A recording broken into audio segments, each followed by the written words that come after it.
Hi there, and evening everybody, and welcome to Not Another Rangers podcast. And it's just myself and my co-host Ricky tonight. So, how are you doing, Ricky?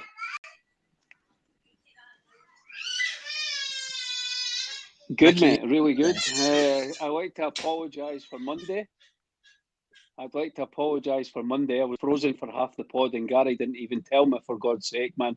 I watched it back in the morning on Tuesday morning, and from about 30 minutes, for some reason, when you're watching it on StreamYard, it looked like everything was completely normal, my end. But then I watched it back the next day, and I was like, God, why did Gary not tell me I was paused for 30 minutes, for God's sake? So sorry about that from Monday, but we'll make up for it tonight, I promise, mate. But apart from that, really good. Every big positive, great performance from Rangers on Tuesday night. So super happy, mate.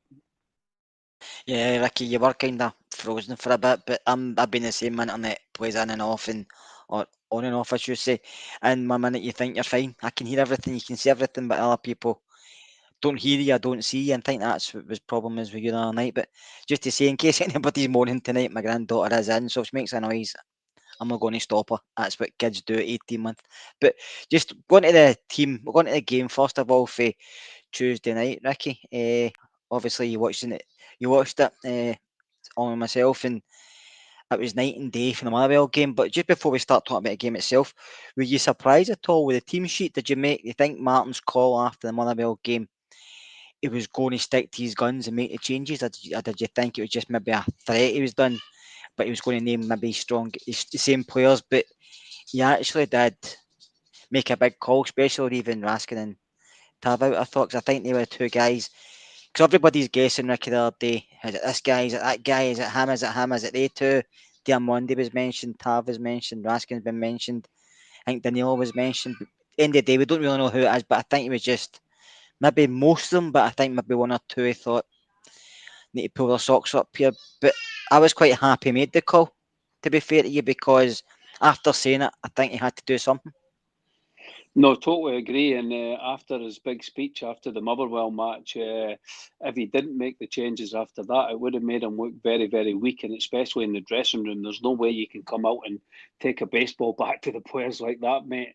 But I tell you what, it was like Rangers were reborn again when I seen that team sheet. I was so excited because this is the freshness that we called it out. I mean, hands across the water bars. His team was almost spot on, and I totally agreed with the team. I was trying to steal it but I was frozen with Gary. But his team was perfect, and it's exactly what we have needed for the last 3 years. This team needed a lineup with no Tavernier at right back.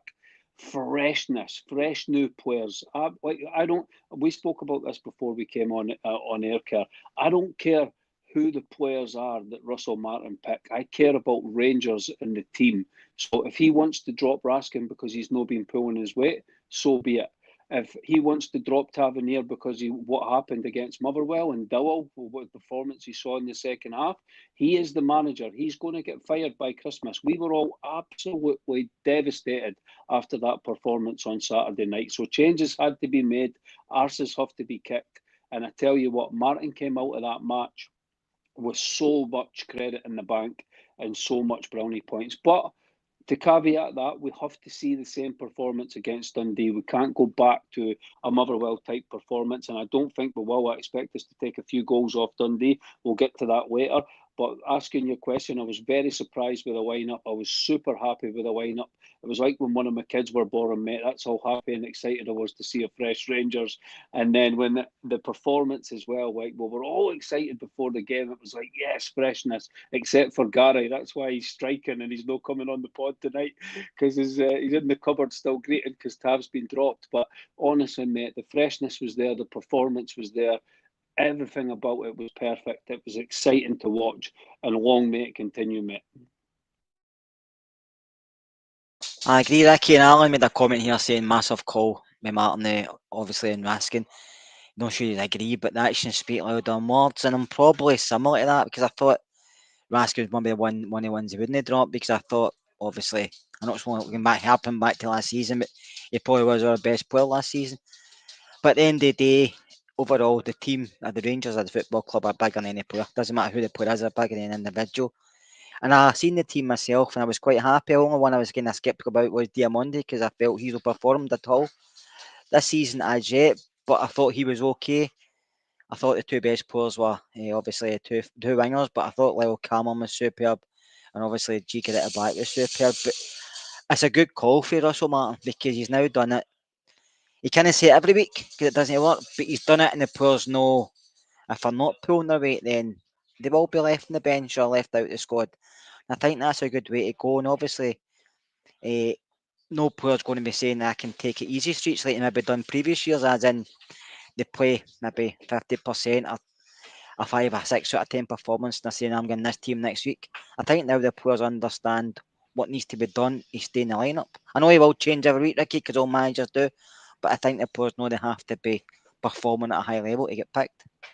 Yeah, no, I mean, he's done it at his two previous clubs, as you know, because you follow the Championship more than me, Kerr, but he did it at Swansea and it had the desired effect. He said he only had to do it at once, and he did it at Southampton, and he absolutely had to do it at Rangers. The performance against Motherwell, it wasn't like he was making anything up, Kerr, you know, but we're really weak down that right-hand side.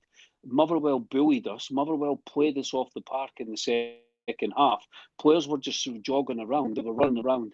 Like, let's take Lyle Cameron, I mean, who was absolutely sensational the other night, and he was the catalyst for that performance. And I'm telling you now, that team, everyone's saying that team were rubbish. They turned up to Ibrox expecting to bully us and it be a physical match against the Scottish team. And they could not believe that we completely zipped the ball about and absolutely played them off their park. The manager's comments after the game were absolutely perfect, the way that he spoke. And Lyle Cameron's performance, mate, that energy, that little buzz bomb, and he was like a little toy out of Toy Story. You just wound him up. Russell Martin just wound him up and put him in midfield.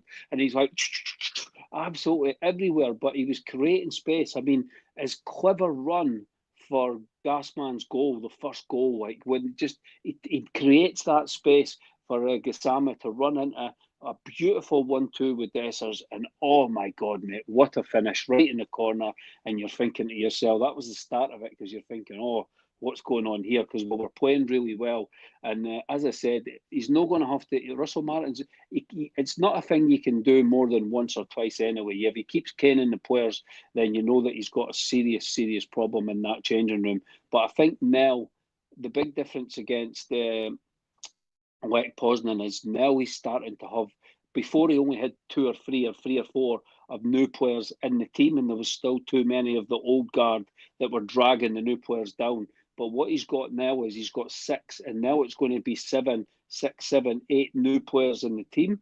And that's why you see the freshness, a complete. I mean, listen, this nonsense that you used to get from Comont, well, Ant-Man, right? Let's move on to Ant-Man quickly and see. I want your opinion on Ant-Man. Comont used to say that a player can't play until he's had something like 5 training sessions with the team or something ridiculous like that, man.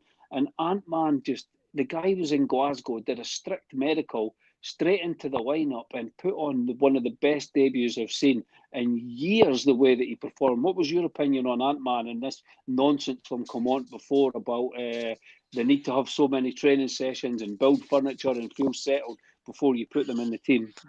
I don't think it's just come on, Nicky. I think that's a newfangled thing a lot of clubs do nowadays. I don't understand it myself. I think if you're fit and he's the pre-season under his belt and he's ready to go, why not fling him on?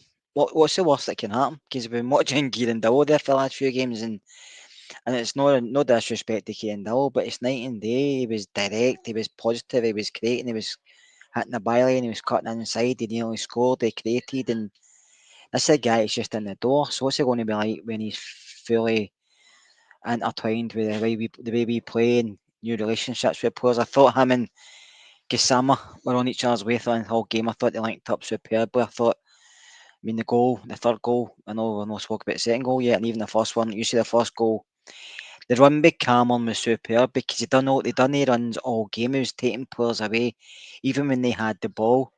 Paul's when he was running into spaces, so he couldn't pass into the spaces, so he's blocking off passes, he's blocking off runs. He's off the ball play. I thought was really, really good. For a guy, he's maybe an attacking midfielder as well, but I thought defensively he was really, really good. And you know yourself, especially with the Scottish mentality, we always say small guys like that aren't physical enough. I think Lyle Cameron showed he is physical enough. and he was just really excited to be part of this team, I thought. I mean, I know he's getting a bit of criticism. I don't know if you've seen it because of comments against Dundee saying he stepped up a level, blah, blah, blah. And that's not being disrespectful of the Dundee. It's like playing with a boys' club and then going to play pro youth. It's totally different. And I'm not saying Dundee are a boys' club, but he's playing with Dundee who are at a level where they're never going to match Rangers.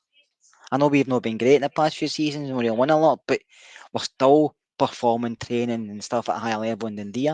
No matter if it's Tony Docherty, manager, Stephen Presley, or whoever. So his comments didn't get any disrespect from me. What do you think of it, well, Cameron? And obviously the comments that people are picking up on. I've seen a few pundits talking about it. I've seen a couple of media guys talking about it, and I just think it's petty. I think if he came elsewhere, Ricky, I think they wouldn't have picked up on it. But because he's coming to Rangers, I think it's one of these things that one or two folks say it and they just all jump on it. Yeah, no, Tommy Docherty, I saw him getting interviewed, and he was brilliant about it, to be fair to him. He said, look, he's a great lad. He just didn't articulate his point very well. But what he actually meant was the step up in training, the step up in facilities, the step up in the size of club. And Tony Docherty was sticking up for him, to fair play to him. He said that, look, what he meant, that's what he meant to say, because you had like Tam Cullen and a few other ones waiting or that idiot McManus, sorry, just waiting to jump on him. But it's always the same, Kerr. If a player signs for Celtic, it's like Scottish player, it's like, oh, so good. And he goes back to their club and they get applauded and everything like that. They can do no wrong. Oh my God, a player signs for Rangers. It's like they turn into the devil straight away. It's like they've committed murder. They're like Fred West in a blue jersey. That's how brutal it gets sometimes, mate. It's absolutely crazy. But anyway, well, Cameron's big enough to deal with all that, mate. He knows that Rangers is a massive club, and if he keeps performing, he's a fit boy, but he was a bit leggy in the second half, but he ran about that much, mate. And I'm excited to see him against Dundee because I think he's a goal scorer as well. He can get us goals from midfield. And listen, people can go on about Raskin all they want, and Raskin was our best player last season. Raskin's this, Raskin's that. While Cameron came into that left side, and that's not even his best position. And okay, Diamande was probably lucky to keep the shirt, but while Cameron showed Raskin everything what the manager was saying on Saturday, so all the manager needs to do is get that video analysis in the room and go, look, this is how I want you to play this midfield with energy, with passion for the jersey. And if you do that, you'll be in the team. And if you don't, then you're not going to be in the team, and it's as simple as that. So everything was justified, and Lyle Cameron was a big part of that reason, mate. Yeah, I agree with that, and I think if you look to the second goal as well, I think the second goal, the penalty, and that, man. I mean, people saying it wasn't a penalty, but to me, see, I watched it. I was obviously sitting in the Brimlow, and I thought that's a clear cut penalty. But see, when I came in the house and I watched it back, I'm still 50-50. See, if I was up there, then I don't think it was a penalty. So I don't know if it was as clear cut as I was shouting at the game. Do you know what I mean? What was your thoughts on the penalty before Dessers obviously puts it away? Jesus, man, calm down, Peter Martin. It was a clear penalty. It was an absolute clearest penalty you'll ever see, man. He was away to shoot, and the guy clipped his leg. And except for the weird Raskin booking, I actually thought, let's give the ref a bit of credit, because I thought, obviously, he's one of the top officials in Europe, and I actually thought he had a good game. I thought he handled the game pretty well. We didn't see VAR at all. You're always worried nowadays when some of these goals are so good.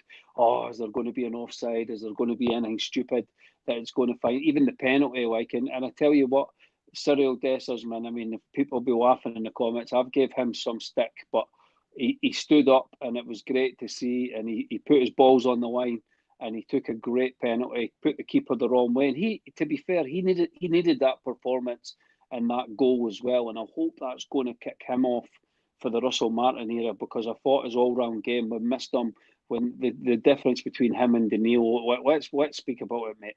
The difference between him and Danilo, and the difference between Ant-Man and Dessers. You're speaking about Susan Boyle to Kendall Jenner here. Like, that's how big of a...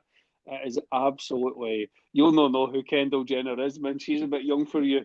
I should have said Samantha Fox. For Susan Boyle to Samantha Fox back in her prime. That's the levels we're speaking here between the two, mate. And it was... but no, how did you think Dessers played, mate? I thought he was outstanding, and I maybe need to take back. We need to delete all the pods for last season, because there was a guy swagging him off all last season. I thought that must have been Gary. I actually thought he was really good. I thought he was making good runs. I thought he was linking up with Ant-Man and Gassama. You seen that with the goal, and I just thought he was a breath of fresh air. I thought he was putting me a smile on his face, and he was relaxed and seemed to enjoy it. He wasn't up there on his own, so I think that helped him. Whereas a lot of times he was up there chasing things himself. Do you know what I mean? But having two wingers or two wide men who are willing to get up and support, and obviously Cameron as well, I think you can see a difference in him. I think you can see he knows there's help there, and if he even touches it and lays it off or holds it up to a point, or somebody going to be supporting him. Whereas before in games, I think you had Dessers, then it was maybe 10, 15 yards before somebody else was there, and I think that will actually help. And I think if you look at the players they've got up front, you've got Dessers, Danilo, and then you've got obviously Agaman. Agaman to me, I don't know what's up. I know Martin keeps saying he missed his visa and then he's been a couple of weeks behind. He had a wee injury, but I think he should still be involved somewhere. But I just still think he's maybe for the off key, but I could be totally off the scale and off the board and wrong. And Danilo, I think, is lacking in confidence, but I still don't see it to a point that he's good enough. And I think Dessers is probably our only decent striker at the moment, and only hope. And I think it shows you where football turned. Didn't it? Last season he was getting criticised constantly, and he scored, was it 20 or 30 goals. This season now we've got players up towards him and players helping him out. We're thinking, well, he's going to be good for us, and maybe this is a guy we need, and nobody wants him to leave anymore. So it just shows you how football can turn. That's nothing to do with Dessers. It's just because, like I said earlier, Ricky, he's got players around about him who are going to help him. He's got guys, if he loses the ball, to run it back. He's got guys who can run with the ball and create space and pull defenders away from him as well. He's not there and he's Todd, basically. Yeah, no, totally agree, mate. I mean, my dream scenario now would put, I don't listen, Danilo's not going to move on. Nobody's going to, you're speaking about a loan move. It's very doubtful the club will even try and move him on before the window. So if Igaman does move on, as we suspect he's going to, then this guy, Turgeman from the Israeli, I'd love to bring him in just to wind up all the right people in Scotland. That would be class, man, you know. It would be, but he looks a really, really top prospect, this guy. And from all the clips and all the things I'm hearing about him, Mike, but I really like that guy Kai that was from the review on YouTube, man. I think he's, when it comes to the scouting and stuff like that, all take a bow that guy, because all summer, mate, the content he's been putting on Twitter for free, and he always gets it right. And I trust everything he says. He's went on about all the players that were basically brought in, and the reports he does on them and everything like that's excellent. And he says that that's the one he wants as a striker. So for me, if we can get rid of Igaman, make a bit of profit out of that, you imagine we get a good profit bringing a striker, and we've only like spent net 10 million over the summer with the business that we've done. And you could be looking at sort of, by the time we get out Yilmaz and all the other players, Davies and Enciala and a few others, you could be looking at a scenario where you've spent 10 million, brought in 13, 14 players, completely transformed your squad for a net spend of 10 million, mate. If that hingy, I'm getting American citizenship if that's the status for the 1st of September, mate, because that is way better than I thought it was ever going to be. I see they've spent 75 million at Leeds United as well. Leeds United are like 8th or 9th. Them and Sunderland's giving it some go in the Premier League. I know it's not a lot of money in the Premier League and stuff like that, but it just shows you that they are backing their football teams, and they've done a great job of us so far. So long may it continue. But what about you with the striker situation? If Igaman, you think Danilo will stay? What would you do with Igaman? I did say to you before when we asked that question a couple of weeks ago, I'd be happy if the three of them stayed, but now I don't think anybody would take Danilo. I think somebody might take him, but I think it would be a massive loss or maybe out on loan. I think he needs games, but I don't know if he's going to get enough games as is because he has missed a lot of football. Again, I see his ceiling very high, but he has to prove it. He has to want to play, and missing games at this moment in time is not going to help him. No, I don't know. Like I said earlier, I don't know if he's injured, if he's lacking in training, or is he wanting away. I don't know if he's maybe his head been turned in another move. I don't know, Ricky. Only it's just all guessing scenarios, but I think Dessers, like Martin said, he's only one we've had a bad form. We knocked it back. So for him to be here and willing to put on a jersey and go out there and play. Listen, I know it's their jobs, but not yourself. You just have a look at Newcastle with their striker. He doesn't want to go back there, which is poor, but because they're paying him mega bucks, but his head's been turned Liverpool, and you can understand that to a point, but at the end of the day, when you're employed by somebody, you have to go out and work for it, and I think that's what Dessers does for you. I think he gives you 100%. Like I said, we've all slagged him, everybody's slagged him. You know what I mean? I think he's even slagged himself probably, but at this moment in time, he's our best option. To be honest with you, he is, and Hmm. he gets you Definitely. goals, but I think with the players we brought on, the way Martin's system is, I think that's going to help him massively. And I think we still probably need another striker, to be fair, just because I would like four, just in case. But I think that's moment in time, the way we're playing, you have to go with uh, Dessers, because I think he gives you the best option, everything at this moment. But also, we're going to the. Obviously, he scored the penalty, he took it really, really well after the long delay. But the third goal, I mean, Ricky, that kind of sealed the game for me. I know we could have been scoring a couple. Ant-Man had one cleared off the line. Diamondi hit the bar, but the ball fairings down the side to Ant-Man, he just ran on it, but he hit it, he crossed it the first time. Even he looked up, seeing Gisama run into the back post and just flicked it over. But what was really good about that for me was his header. This is for a winger. His header, he didn't just header it down or header it straight. He looked at the keeper and knew if I put it a wee bit wide, he's not going to get it. And his header was so good for a guy who's meant to be a winger. Do you know what I mean? Yeah, no, I think everything. And John Walker, to be fair, again put something brilliant away. He explained the goal because it was something like 14 passes or something like that, Kerr. Because we played it out at the back, and you could see this was the best that Martin's football has looked. Let's be absolutely honest. And that third goal was the icing on the cake because I loved how Martin said that they didn't like. I mean, Ant-Man was good in the first half, but I agreed with what Martin said at the end of the match that he was taking a little bit too many touches and he was coming into traffic and he wasn't really. But and that's understanding. The guy's just been. He's just done a miracle and he's getting used to his teammates and stuff like that. But I loved that they got a hold of him at half time, took him away from the team talk and explained to him to hold back a little bit and then just use your pace and Aaron's will find you down the side. And exactly what they told him happened for that third goal. It was a great ball from Aaron's. The pace of Ant-Man, man. Thinging the absolute roadrunner down the wing. And what I loved about Ant-Man all match, mate, was he's got that quality because we've had wingers in the past. And if I hear Candias' name one more time, like he's Kanchelskis, I'll absolutely freak out. But Cherny was quality, but Cherny was very hot and cold, especially in Scotland and stuff like that.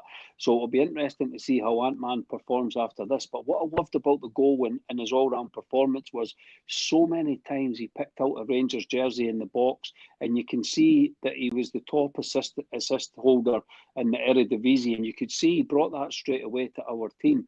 He was bringing. I don't think Gassama's got that. I think Gassama's like a moments player and he's going to absolutely light up Ibrox all season. But I think on the right hand side, you've got a player that's a bit more cultured and has got that final ball, and his final ball's a bit more better than Gassama's.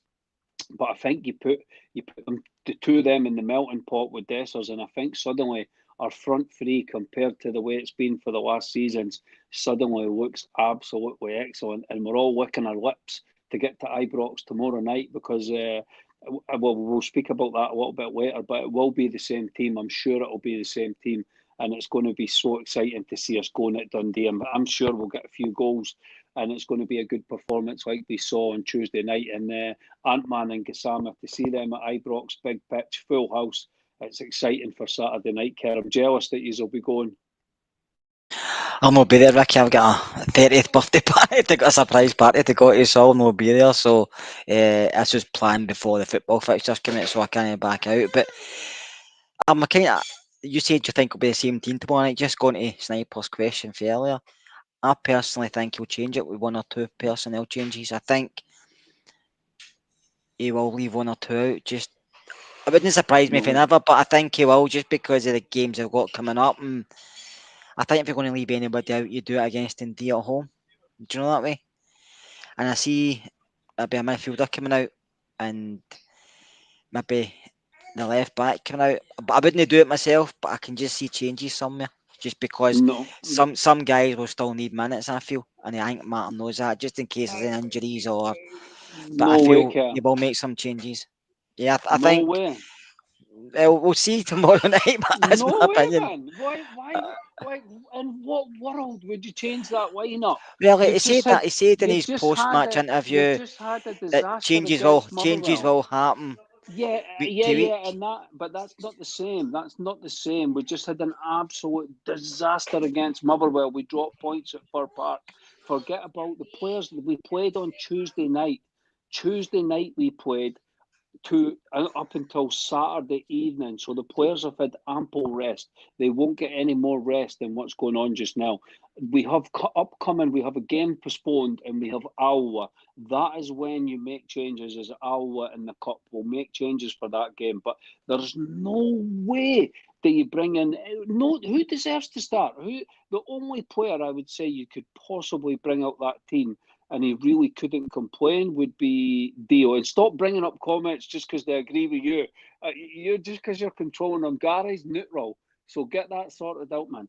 The only player that he could drop is Diamande because listen, Diamande was involved the other night, which was good to see. Not all of it was good. A lot of it was he was a little bit, but at least he was involved. At least just seen him on the ball, and I think Diamande will get better. But there's no way that you make changes to that team. And I know Russell Martin won't, so I'm quite confident of that. I know 100% there'll be no changes tomorrow night because the way that they performed, and we need the victory, Kerr. You imagine he brings back in James Tavernier and say that he brings in Raskin and Tav will be back. You're just doing this to wind me up, man. I'm off. I'm going to do a Gary. I'm going to go in a huff and go in the cupboard and hide because Tav's been dropped, mate. Get Alan to F. No, mate. Honestly, it'll be the same team 100%, and it should be the same team. It should be the same team, mate. There's no way you're changing. I know what you're saying, and I understand the point. You've just played in Europe. You've got a tough game away in Czechia. We're calling it now for some reason. I don't know why it's not called the Czech Republic anymore. But you've got a tough game over there, which is going to be tough. So maybe you could see. But listen, Russell Martin needs the same performance on Saturday. If imagine worst case scenario, mate, right? And we drop points to Dundee, nobody will care about the result against Lech Poznan. It will be fireballs, and it would be so devastating if this team lets us down again against Dundee. So for this one occasion, let's just play the same team that was brilliant. Keep the wins in, keep the S's in, keep the midfield the same. And Raskin can come on. Listen, the players that don't start are coming on after 60 minutes because the players are knackered. It's like a bit like handball, you know. They have to put that much running and that much effort into the performance care that after 60 minutes you've got to make 3 changes, and that's what keeps the freshness, and that's what we need. So Raskin, Tavernier, Danilo, Finlay Curtis. These guys are all going to get minutes for sure. Like I thought Barham was poor when he came on the other night. We'll speak about that later. But these guys are going to get minutes, so it's not like they're going to be the same team for 90 minutes. So that's my tuppence worth. I just think I'll make changes. Listen, I'm not saying he should, but I just think he will make a couple of changes just to freshen things up, and because I had a Tuesday night as well. But listen, we will see, and I think any player that does come in, like I said earlier, they know what they need to do because they know if they don't perform well, they'll not be getting back in the start lineup for a long time because obviously the more players we sign, because I still think another 2 or 3 will come in. I think they can go pecking down further down the pecking order. Do you know what I mean? The window's They still open, so deserve to be. players can still leave. I know people are saying there's still players at Ibrox, we can't get players out, but a lot of teams started later from us because we were in the Champions League qualifier, so we had to start early. But I mean, the Premier League in England's not back till next week. There's other leagues just starting back, so they're still a wee bit behind in buying players. So I still think 3 or 4, 5 will definitely go out, and I still think we'll get a good offer for somebody. I don't know who it'll be, but I still think we will get a Mm-hmm. good offer. But just going on to back to the game the other night, I've seen that Aaron's and obviously Jeff they getting a bit of criticism. What do you think of their performances and especially Max Aaron's because obviously he was playing at left back, which was really kind of unfair to him because he was getting judged out of position. But I thought the other night he performed really well, and I thought Jeff did as well. Now, some are going to sit here and say any of them are better than Tav, Tav's better than them, because that's not what I'm No, going to it's sit not and do. about But that. It's what, not what, about that. It's about the what I'll team. say is, I thought the two of them played in that position. I thought the balance at the back was a lot better. I thought Suter looked more comfortable. And I thought, well, Big Chica always looks comfortable. That boy's just ice cool, Amazing, isn't he? Never panics. amazing. But I thought, especially John Suter, I thought he looked more comfortable with somebody left-sided next to him. Honestly, let's speak about it. The whole defence, right? Look how many chances we've given up against Panathinaikos in the two matches, and we gave up against Motherwell, right? And fair play to Martin for changing it, because it's not about Tavernier. It's not about Aaron's at left back. It's about balance. The team having balance. Suter had his best game of the season in the left centre back position, because he had a left footer who he felt a lot more comfortable beside him. And Yefte, was Yefte perfect? Of course he wasn't. But I tell you what, how Yefte works in Martin's system. Yefte works in Martin's system because he doesn't need to cross the ball, hit the byline, and he's kicking it out of play. He's got that pitching wedge of a left foot where the ball's just going any place. In Martin's system, all Yefte needs to do, he needs to get better at defending, but he wasn't really challenged the other night, which is good. But he's always been a good ball carrier, Yefte. Like, his strongest point has always been going from the left back position and carrying the ball to get to the between the two boxes has always been the strongest point of his game. And I thought he gave the team balance. Aaron's on the right looked a lot more comfortable. Great pass for the third goal, and they'll both get better. We still need a left back. Yefte needs competition. He needs Yefte playing 25 games a season for me is absolutely perfect, and that's what he needs for his development. And I was sort of Yefte. I was thinking, I don't know if there's a player there if he's going to suit. But I tell you what, he played well the other night, as did Aaron's. Both of them were probably 6, 7 out of 10, like between the both of them. Which I would say, which is fair enough for both of them, and they will get better. The more if we need to keep that defence together now, Kerr. Okay, when we play Alwa, we can see Fernandez and stuff, but we need to keep that defence together and let them grow with Butland as well, because I thought Butland looked quite good in the goal as well. I thought his kicking was okay, and we're going to have nervy moments with the way that they're playing out from the back, but I thought that's the best the defence has looked, and I was very excited with the balance, and I'm excited to keep that defence together against Dundee and let the partnerships grow. And I tell you what, big jigger, man. Ooh, we've not had a defender like that since Bagheera and Queller. Like, he is levels above. Like, we speak about Suter and stuff like that, and it's no digging out Suter and Connor Goldson and stuff like that. But see, when you get a proper big, strong, fast, physical centre half, it's exciting for your defence. And I don't know if we're going to be able to keep this guy. Everyone's fallen in love with a lone player again. I don't know if we're going to be able to keep him at the end of the season, Kerr. But I think he started really, really well to his Rangers career. And we needed, I said to this last season, I kept saying, we don't need better players than Rangers. We need better players than Celtic have had, because we need to win the league. And I'm not getting carried away and stuff like that. I'm not going to compare our players to their players. But what I'm saying is, where you see the promise from the guys that have came in with Big Jigger, with the two wide men and stuff like that, and that is the quality that this team has needed for years. Even under Gerrard, that's the sort of quality he was screaming for when we won 55, and they gave him an absolute bag of spanners and went, okay, win the league again, and then that's why he chucked his toys out the pram. So if we can get more quality like that in the team. And we've not even seen Asgard. We've not even seen Moore yet, man. It's so exciting. Honestly, mate, it's so exciting. So for me, fantastic from both fullbacks. Keep that defence together against Dundee. What about you? Would you make changes to the defence tomorrow against Dundee?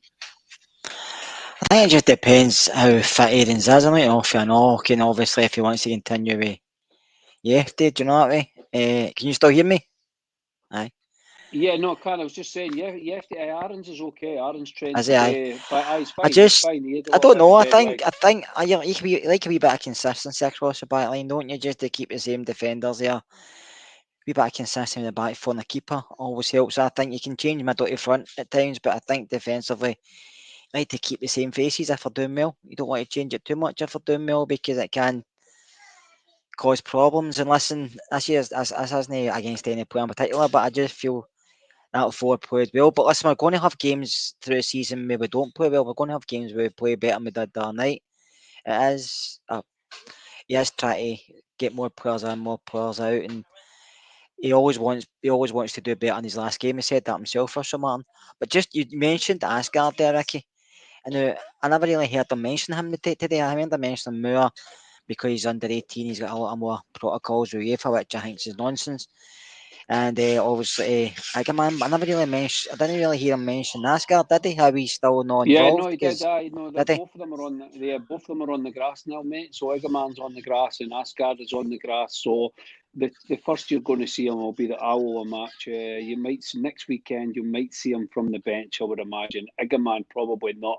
I think they're going to keep him pretty much in cotton wool until the window's over. It seems like that's the situation with him. But both of them did train on the grass. I think because he's missed 3 or 4 weeks now, so you need to get the fitness back into the legs before he comes back into the team. But the thing is, okay, you would drop Diamande just now, but Lyle Cameron, what a chance for Lyle Cameron to grab that shirt, mate, over the next 2 weeks until Asgard is back up to speed. If Lyle Cameron scores a few goals, if he gets a goal on Saturday and plays the same way, and the team ticks and everything's through him and his runs again, then there's no way you're dropping Lyle Cameron out of that team. So suddenly, we've won a watch with that kid, and I tell you what, then it becomes Asgard can maybe come in. You can move Cameron to the right. I think he's better on the right anyway, and then Asgard comes into that left position, and then you've got some strength in that midfield.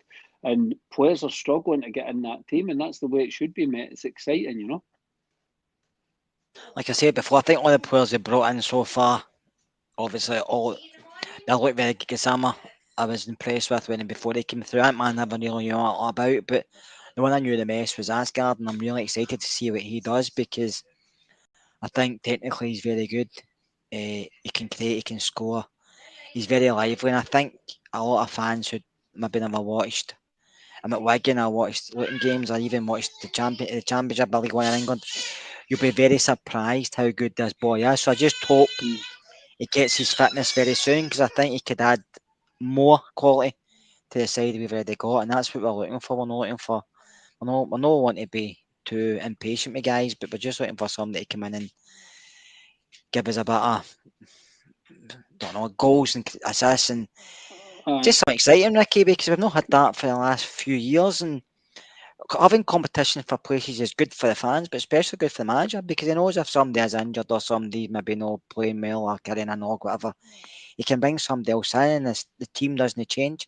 And I think that's what you need. You don't have 11 guys nowadays, you have a squad of about 16, 18, maybe 20, and you can chop and change because it doesn't matter who comes in or who comes out, you're still playing the same way. Whereas before, if you lost maybe one or two, we were struggling. Because last season, if Tierney was injured or Tierney wasn't playing well, who did we have? McCausland and Cortez, who never really was fit, and we struggled in the wide areas. This year, we've got obviously Ant-Man, who's just come in, you've got uh, Gasama, Osama, Moore, you've got Moore. I mean, Curtis. Mikey Moore's another one. Moore's is superb, but everybody always reverts back to his age. I didn't do it with Curtis as well, and age doesn't bother me. See if you're good enough, you play. And I've always said the Yeah, same. I think that's why Scotland as a nation is maybe a wee bit further behind football wise because it's like he's 18, he's 28. Like we'll go with a 28-year-old because he's got more experience, but he's not as good as 18-year-old. But we'll go with him, and it's sometimes just throw the boy in. Like you like them, man, that night. He's not that old either. Kasama's not that old. Do you know what I mean? So just fuck them in. The more games they play, the better they get. no, I totally get what you're saying about the squad, mate, especially this taxing style of football that we're playing, the energy you need for 60 minutes. You saw it against Plzen the other night. After 60 minutes, some of the players were super leggy, mate. And I thought Rothwell was good. I think we need to give him a mention. Some people, for some reason, are not impressed with him. He makes the team tick in the six. I thought Rothwell was outstanding. I love the way that he just takes the ball and he's smart with the way that he plays. He's very clever. But bringing on Raskin as well is that quality. That the quality is not dropping. You're bringing on a player like Raskin for Rothwell, and if you swap them around for some matches, then that's the sort of quality you need. But you saw the difference. I don't know. I want to ask you about the subs when the subs came on because I thought we were absolutely brilliant.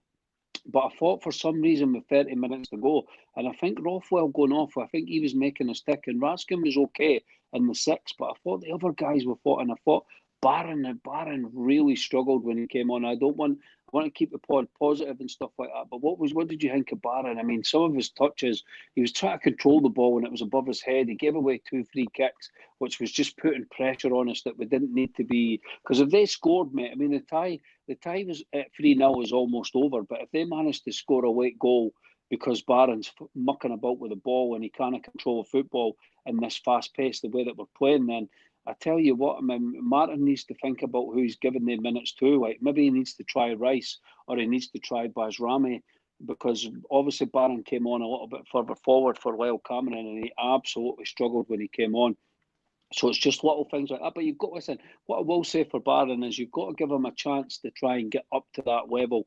It's not a case of you're speaking about him as negative. I thought he was poor when he came on, but it's not a case of, oh, get rid of Barron, get his crap. It's a case of he's learning and adapting to a total different style of football that he's never played before at Aberdeen or Rangers under Comont. Under Comont, we played walking football at times, and Barron looked good in that type of football. So, what was your opinion, mate, in the subs when they came on? Because I thought the tempo dropped quite a lot, and I think Martin said that in the press conference and after the match as well.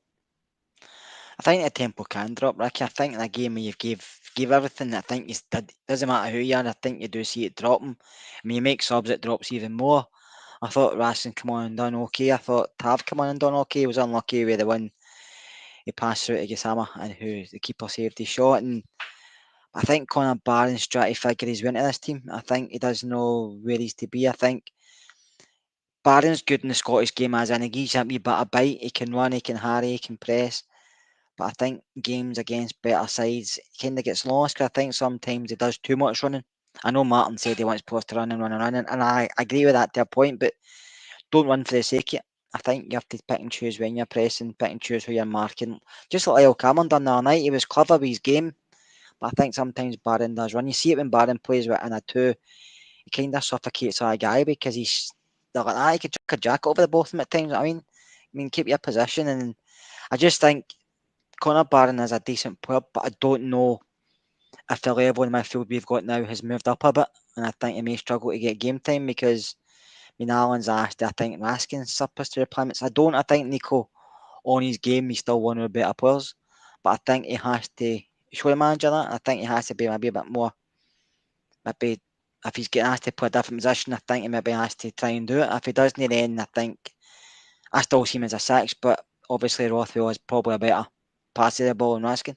I think Raskin's got other strengths. His game Rothwell has it. Like he's got legs, he's got bite. I don't think Rothwell's got that. But if Rothwell's going to be at six, he wants to dictate it, like you say, is passable. I don't think Raskin can do that at this time. It may be, but I think he struggles. But Raskin's at a crossroads, whereas if he's not getting game time with Rangers, does that hamper his time with Belgium? Because he's in the national side and the manager speaks very highly of him, and so does his teammates there. So I think if he get a decent offer, because I think clubs will come in and offer for Nico, I think they've seen what he's done with Belgium, he's seen what he's done with Rangers and in Europe, and I think if he get a decent offer, the club would consider it. I think we would probably consider it an offer for anybody, to be honest with you, because you can't knock offers back, and if it's too good. But I think we would. But I still think the manager knows there's a player there. But it's just being on the same page as the player. Sometimes you don't agree with the manager's tactics, the manager doesn't agree with how you play, but sometimes it's just banging heads and getting right. You don't always like everybody you work with, you don't like everybody you play with, but sometimes just Yes. singing for the same hymn sheet for the 90 minutes. I think it will work, but I think he has to learn his place again. I think that he may struggle because he's went for no point to be top dog. Now he maybe feels he's either getting pushed out or back down the pecking order. This is just my opinion. I hope he doesn't leave because he's one of my favourite players, as you know. But if I got an offer, then the club has to consider seriously look at it because it could be bring us in another two players. Question for you, right? I saw this in the media with the Champions League now, right? I mean, we never thought we'd a chance of getting into the Champions League, mate, right? Let's be honest, okay? And we're 3-0 up, so I'm not going to say, oh, we're through and stuff like that, but I think Rangers don't get the credit they deserve in Europe, mate. I think we're a good European team and we have been for seasons now. We're probably top level, Europa League level is where we are, right? For me personally, right? Now, we play Bruges to get into the Champions League. For me, if we sell that out and get Ibrox like Leipzig crackling, I mean crackling, not the atmospheres that we've had the last two games, mate. I'm speaking about like bubbling, like like the Leipzig game. The place is absolutely mental. I think we can beat Bruges, and I think we've got a good chance of getting into the Champions League. But I see the media going on about this week. Oh, it'd be so bad if Rangers get in the Champions League. They'll get absolutely hammered. And I'm thinking to myself, look, if we get in the Champions League, you've got four games where you watch through the crack of your fingers, and you've got four games that are basically the same as the Europa League, and they're winnable matches. What's your? Would you like us to be in the Champions League like now, where we are, or would you like us to stay in the Europa and then build the team for this season? See, to be honest with you, I think we're not past Plzen yet. I think we're 90% chance, but I think anything can happen in a football match. So I think we have to be careful. But I think we should do it. So you come up against Bruges. I seen them in pre-season, and I know you can't really judge a pre-season game, but they looked technically very good. They looked a very good football inside. But I think they're beatable, Ricky. So I think if we did get there, it's a shot in the arm we didn't think we were going to get. And the way the format is now for the Champions League, why not? I would maybe get beat 3 or 4 games with teams that we kind of compete against, which is normal because there's going to be a lot of teams that are going to Champions League that kind of compete against the top elite. But it's also one of the games in there that we can win. I mean, we've seen Man City struggle last season in the Champions League new format. Do you know what I mean? So, PSG struggled at the start, but eventually won it. We've seen them across the city think they'd won it because they took Bayern Munich to a draw nearly and then they get beat. But I think if it was old format, it'd be slightly different. But I think the new format, you're going to win a couple of games at least to get you more money, to get you points, to get you a wee bit of recognition. And why not? If it's touching distance, you go for it. At the end of the day, if we don't and Bruges put us out, we're into Europa League qualifiers anyway, as in the group stages. So I think we've done better. We've done better than I'd have thought we'd have done this already because building a new squad, all these guys in the door, I thought it was going to take more time, and I know it's still going to take time. But how we performed the other night, and like I said earlier, we're not through, but it's 90% we're through. But anything can happen. But Bruges is a good tie. We could get some. There's a lot of ties out there that's more difficult, and we kind of know them. They know us, so it could go either way, and it gives us a chance. And if we don't, we don't. But at least we're still in the touching distance of being there. Whereas a couple of ties ago, we were talking about Europa League, we were talking about just concentrate domestically, and still I want to concentrate domestically because I think that's your bread and butter and it stops all this. But if you're in touching distance, then you might as well try and grab it.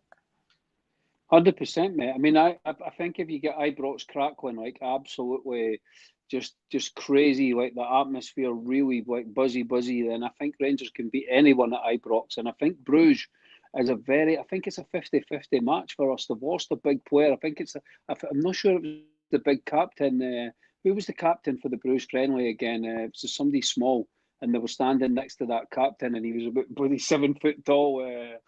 It might have been Connor Barron. It might have been Connor. It was somebody weird was captain for that friendly, and the captain was huge. I think that's the guy they just sold to AC Milan for like 30 odd million, mate. But no, I think we've got a great chance, and I think we need to go for it. I'm listening. If we don't get it, I'm not going to say we'll be disappointed, but not disappointed as in anything bad against the players. The players have done better than I expected this season already. To get that 5 million and be in the Europa would be sensational. But if we can get into the Champions League and get that 40 million, like the Americans will be absolutely loving it. I totally agree. I don't know if that's Baz or William that's speaking, but the new format gives you a chance to compete. And I think it would be, I mean, imagine some of the away days because you've got, I think, is it 10 matches or 8 matches you play? I can't remember. I think it's 8 or 10 matches, something crazy like that. So you've got Yes. 4 or 5 away, 4 or 5 away, and 4 or 5 at home, mate. So that's sensational. That'd be brilliant. Imagine Ibrox 4 Champions League nights would be good, mate. I'll be about £300 at your bank account for the home ties Oh, 100%, mate. I get before Rangers Rangers even fans to start. Tom. Before they start even to count the money, but like, here we I know. go. No, I think if there's a chance, you go for it. If there's not, then as long as you get by this round, I think if you get by this round, you say you're guaranteed the €5 million, and then you just go for it because there's only one game. Mm. Listen, I'm not saying it's going to happen. We might get there, we might not, and it might not make much of a difference at the end of the season. And no, media like in Scotland, Rick, it doesn't matter how well Rangers do, they always try to look for something negative. But could you imagine us getting there and they don't? How Mm-hmm. funny! How Oh, funny would that be? And I don't really they care who's are watching me. I might get clipped. You might get clipped, but I don't really care because it would be meltdown city. It would be so they're funny ordering because sharks. Amazon sold out of sharks, mate. I've never seen a fan base in that, and I'm 52. And So listen, entitled. I was probably the same when Rangers were born in '99 and their own stuff, thinking this is yours, we shouldn't be.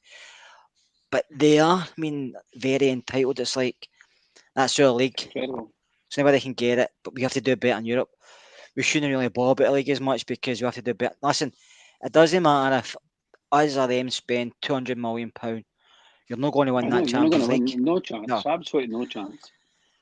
But for a support, I mean, I was listening to the scoreboard earlier before I come on here just to see, and they're all complaining about spending money, spending this, spending that, and they don't want to be compared to us, but they mention us because we're doing good business. I mean, that guy for is it Go Ahead Eagles? Somebody said that somebody was asking about deal with us and deal with them, and he said it was night and day. But we were like that not long ago. Do you know that way? It's just because we've got new owners, we've got better guys in charge, and And I still think they will go out and buy players. So I don't think you can look at our squad and their squads, and there's going to be changes in both. I wouldn't be throwing the toys out of pram Mm-hmm. if I was a fan of theirs because they've won 14 out of the No, last no. 15 titles and numerous trophies yet. They're talking nonsense. But back to tomorrow night, enough about them. And Mm. somebody said I'm wearing the headphones 1980s. It's actually headphones for 2 weeks ago because my work gave me them, but I don't know when they were made. It could have been that, but it's just because I can't find my microphone. So I'm wearing these. Call center at 7. Call center at 7. Mark it up, If mate. somebody wants to send me a microphone, I'll use that. No, I can't find it. I had a microphone I no long bought. I put it in a box and then we moved house, and I don't know where it is. I don't know if I've actually took the box to Brilliant, mate. escape You when we still moved. And unpacking? You still unpacking, mate? You've been no, I've unpacking searched the loft. I've this for searched the about a shed. year. I think it's actually it was in a box we took to escape, and I forgot to take it out, and I've just chucked it. So I'm going to have to invest in a new one so I can get it in my call centre headphones. But no, back to the Brilliant. tomorrow night's game, Ricky. I mean, everybody thinks should be quite easy because Dundee aren't the greatest team, but you still have to turn up yourself because games like this last season and the season before and the season before that we tripped up on. So we're going to have to turn up tomorrow night focused and ready to compete for the off. Mate, I saw someone put it'll either be 6-0 or 0-0, and I completely agree. But I don't think the fans can cope with Rangers dropping points tomorrow night, mate. For me personally, this is our most important game of the season tomorrow night, and this is where we need the leaders in the dressing room to be telling the players, whoever's starting that match tomorrow night, listen, guys, forget about Europe, forget about the fans. Don't care about Europe. We care about it from a certain point of view. We know the club needs cash and stuff like that. But our bread and butter and where we want to see Russell Martin's football working is in the Scottish League. I think this is going to be the first time that, I mean, everyone keeps going on about low blocks, and even the Americans were speaking about low blocks when they came in. And what a weird comment about he stood up and he was in a low block. So that's what we're going to face with Elvis on Saturday. I'm not a fan of Presley. I find the guy very, very weird. Like, few skeletons. I wouldn't like to look under that guy's mattress, mate. Jesus Christ. But anyway, he's the manager of Dundee. He's going to be bringing his team here, wanting they've had a terrible start to the season, out of the League Cup, dreadful in the league, dreadful appointment.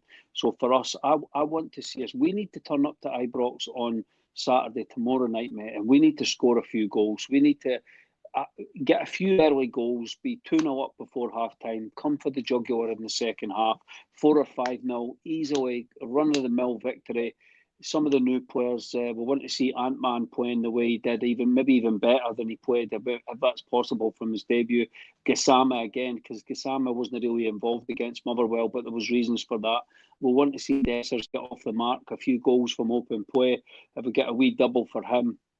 And then the midfield continue to click. Lyle Camera, I'd love to see Lyle Camera get a goal. I really would, especially against his old team and stuff like that. That would wind up the Dundee fans who have been slagging him off and slagging us off after what he said. So it's very, very important that we see that I want to see our best performance of the season tomorrow night, and I think that is what's going to happen, mate. You can never, it's football, mate, so you can never say, "Oh, this is going to happen" or "That's going to happen." But I have a feeling now that we have enough players. There's no really any dead wood left in the team anymore. There's no player that I'm looking at in that team and thinking, "Oh, he's not going to pull his weight. He's this, he's that." You can say, is Yefty good enough for left back? But he's certainly good enough against Dundee at Ibrox. Is Suter a good enough left centre back? He's certainly a good left centre back. Butland, important day for Butland tomorrow night, I tell you, because he had that one howler against Motherwell that everyone sort of just brushed under the carpet and forgot about because there was other things on the goal with Martin. But he had that one lapse in concentration, so it's a big night for him to show that, because Ross always says that he's okay in Europe, but in Scotland he loses concentration, and so it's important for him that he has good performances up until the end of the window, because we were like to have a goalkeeper through the week, which was a bit weird and stuff like that. So there'll be surprises, Kerr. There's going to be surprises. So a big performance tomorrow. I'm going the same team as we had on Tuesday night, and I'm going to say 5-0 Rangers. Couple of goals for Dessers. Kasama's going to score. While Cameron's going to score, and I'm going to be the happiest bear in UAE. Just like that. I think he'll make one or two changes. I could be wrong, but I think he will. I think he'll win quite easily tomorrow. I have to say, I don't think Dundee are great. I watched the highlights against Hibs, and they were actually unlucky. Hibs won the game, but obviously because somebody could put a ball in it. The big boy up front, Kieran Bowie, looks decent, but Is he a I thought Rangers man, Dundee's Bowie? I heard someone say, is he a Rangers man? He came for Raith Rovers. He came through the Raith Rovers Academy. He went straight to Fulham, and he never really got a game in England. And he's come back up here. But the boys are really good football. He looks I good, remember, eh? He's one to I keep an eye remember on, like, watching him. I definitely. remember watching him for Raith, recommending him and stuff. And Fulham came with an offer at Raith couldn't turn down. Other clubs in England couldn't really compete with the wages we're giving the boy, but he never really get. It's like a lot of young kids from Scotland that go down there. Some make it, some get Yeah. lost down there in the leagues, but you can't knock back the money at that age. But especially somebody for Raith Rovers, and that was a really good signing for Hibs, I have to say, because I think he should be round about the Scotland squad. He's that good, but we'll see how he turns out. But I thought against they weren't great against Hibs, but they weren't bad either. And I thought they should have done. They were unlucky. They lost 2-1, but I think they'll try and make it difficult for us, like they always do at Ibrox, don't they? But I think we will win comfortably, and I think it will be 3-0. And I think Dessers will score. I think Salmon will score. I don't know who'll score the third one, but I think we will win. But I think it will be a couple of changes. But just still staying on Dundee, I've seen a lot of comments on social media that Dundee fans are going through the Seth score out again. Because after Leo Cameron's comment saying he signed for a club it's not as big as us, you Aye. were formed in I 2002. know. It's dreadful pattern, mate. It's absolutely dreadful pattern, right? You know, St it is. John's It's won more like cups than you. Come, what age are you? Scott. 12? Like, I tell you another thing that really got pissed me off through the week is, like, I know it's for clickbait and stuff like that, but why does Clyde one, like, imagine going on that talk show, right, and you want to speak about football, and like, Rangers have just had an unbelievable performance, won 3-0 in Europe, and they let an absolute moonhowler that's just come out of his cupboard to work his mobile phone to go on the radio and say how bad the team are, that Rangers have just it's like, but why are you letting him on air? What is the point? I know it's great entertainment for us and we get to laugh at the guy, and he goes, "Oh, I'm no Rangers fans will say I'm not Rangers fan." But what, like, the people that go on that show, is that what they want to be debating? Is whether, like, if Celtic play in Europe or Rangers play in Europe, a fan of the opposition goes on and says how bad the team were. I mean, what we should be promoting Scottish football. Like, well done to Hibs and Dundee United. I still hate both of them, but it was brilliant that they got results last night. And we need that. We need teams to be winning in Europe, man. We need that coefficient, or we're not going to be in the Champions League and stuff like that. So, like, when these teams are playing in Europe and Rangers get a good result, Scottish football still wants to absolutely eat itself to death. Like, it's like you're not allowed to praise Rangers. And to be honest with you, I find quite some of it. Even Chris Sutton, putting like yesterday, last night, oh, well done to Hibs and Dundee United. Like that guy, how he gets employed by Scottish football, trying like, and it's so obvious what he's doing. And I know it doesn't wind me up. I just find it sad. I think we should be talking up Scottish football. You've got Tony Bloom putting 10 million into Scottish football. You've got the Americans at Rangers doing great things. You've got Hibs on the up. You've got Aberdeen, who've got their new manager who won the cup, and then you've got Celtic, who are still like the team that have won the league for the last 14 years or something like that. We should be talking Scottish football up, mate. But it's just we continue just to slag it off and then wonder why people call it tin pot. And it winds me up because I'm watching it from afar. And I want people to promote the Scottish game because it's got a lot of good things going for it. We should be getting a good TV deal, mate, and starting to compete with some other European nations because we've got the pedigree in European football and stuff like that. But it just doesn't seem to be happening, mate. And I find it quite annoying, some of it, to be honest with you. I find it quite exhausting. It doesn't annoy me as in wind me up. It annoys me as in it's exhausting because we should be promoting our game for the broader good, but that just never seems to happen. It's just like, oh, I hate them, we hate them, we hate them, and it's sad, mate. It needs to change. No, I totally agree. And the result Dundee United got and Hibs got the other night was fantastic for Scottish football. Listen, I'm the same as you. I don't like either two of them, especially when we play them. But when they do it in Europe, it helps us. It gets coefficient points up. It helps us. And at the end of the day, it's not just us that's getting the points. Other people can chip in even a wee bit to help us along that way. And it's a good result, especially for Hibs away. It was a good result. I know we're down to 10 men Partizan, but it's still a good result to get that. But I have to say, you mentioned Tony Bloom there, and what he's done at Brighton's phenomenal. And to be involved with Hearts, it just shows a guy like that is wanting to make Scottish football better. Just along with the guys that we've got in Kavanagh and stuff like that. And everybody in Scotland should be celebrating this to say we can build this up. We can bring in more money instead of having Premier Sports and cups and stuff like that.